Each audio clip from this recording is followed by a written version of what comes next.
அடிக்கிற கண்ணு உள்ளே போட்டு கண்ணு.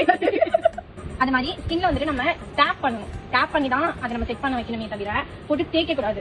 நார்மலா நம்ம ஒருத்தவங்களுக்கு மேக்கப் பண்றோம் அப்படின்னாக்கா அவங்களோட நெக்கு ஃபுல்லுமே நம்ம மேக்கப் பண்ணிக்கலாம். இப்போதைக்கு நான் ஃபேஸ் மட்டும் தான் காட்டியிருக்கேன். ஃபவுண்டேஷனை டேரக்டா எடுத்து அவங்க மூஞ்சில போய் போடாம நம்ம கையில கொஞ்சோன்னு இல்லைன்னா நம்மளோட மேக்கப் பேட்ல கொஞ்சோன்னு போட்டுட்டு அதுக்கப்புறமேட்டு செட் பண்ணிக்கலாம்.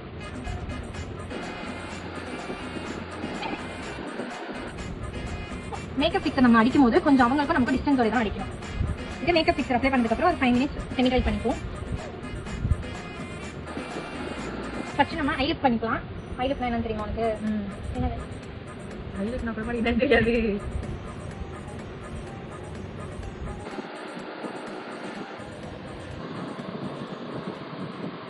இப்போ வந்துட்டு ஃபர்ஸ்ட் லைட் ஷேட் கொடுத்துருக்கோம். உங்களுக்கு இதுல பார்த்தாலே தெரியும் நான் எது கிட்ட மட்டும் அப்ளை பண்றேன்னு சொல்லிட்டேன். கரெக்டா அந்த ஐ சர்க்கிள் கிட்ட மட்டும் தான் நான் வச்சிருக்கேன். தென் அதே ஷேட்ல நான் கொஞ்சம் திக்கரா எடுத்து அவுட்லுக்